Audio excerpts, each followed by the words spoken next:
জয়রাম।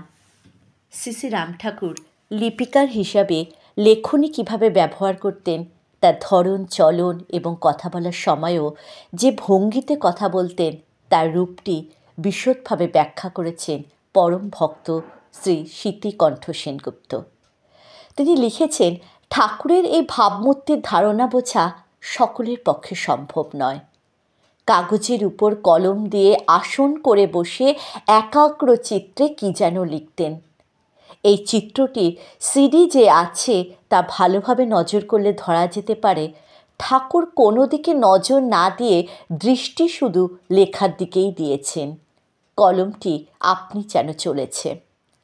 নাম বিগ্রহ শ্রী শ্রী রাম ঠাকুরের গ্রন্থে ভক্তপ্রবর স্মৃতিকণ্ঠ সেনগুপ্ত লিখেছেন, ঠাকুরকে যারা কোনো কিছু লিখতে দেখেছেন তারা নিশ্চয়ই লক্ষ্য করেছেন যে ঠাকুরের শ্রী হস্তের কলমটি যেন কাগজ হতে কদাচ বিচ্ছিন্ন হতে চায় না। যা লিখবার সবই যেন কলমের ডগাতেই জমা হয়ে আছে। কাগজের সাথে সম্পর্ক হবার সাথে সাথেই ঝরঝর করে আপনি যেন সব পড়ে যাচ্ছে, অর্থাৎ কলমটি যেন কার ইঙ্গিতে নিজেই লিখে চলছে। আবার ঠাকুর যখন কথা বলতে আরম্ভ করতেন তখন যেন ঠিক ওই এক অবস্থা, মনে হতো যেন একটি দম দেওয়া গ্রামোফোন চলছে। যতক্ষণ বলবার, যতক্ষণ বাজবার বেজে আবার আপনা হতে বন্ধ হয়ে যাচ্ছে। গলার স্বরের বিশেষ কোনো উত্থান পতন নেই, বক্তার কোনো উন্মাদনা বা উত্তেজনা নেই, কোনো প্রকার ভাবাবেগের লক্ষণ নেই। রেকর্ডের মতোই বেজে চলতেন। শ্রোতা আছে কি নেই সে বিষয়ে কোনো খেয়াল নেই।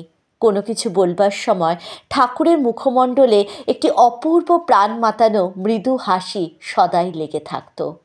অনেক সময় আধো আধো কথা বলতেন এবং লিখতেনও সেভাবে। বেদবাণী পাঠকালে ঠাকুরের ওই সমাহিত ভাবটি স্মরণ না রাখলে আমাদের ঠকতে হবে। এর থেকে ধরা যায় ঠাকুরের লেখার ধরন, চলন সব কিছুই জাগতিক ছিল না।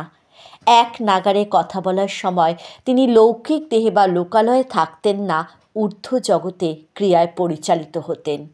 জয় রাম, জয় গোবিন্দ।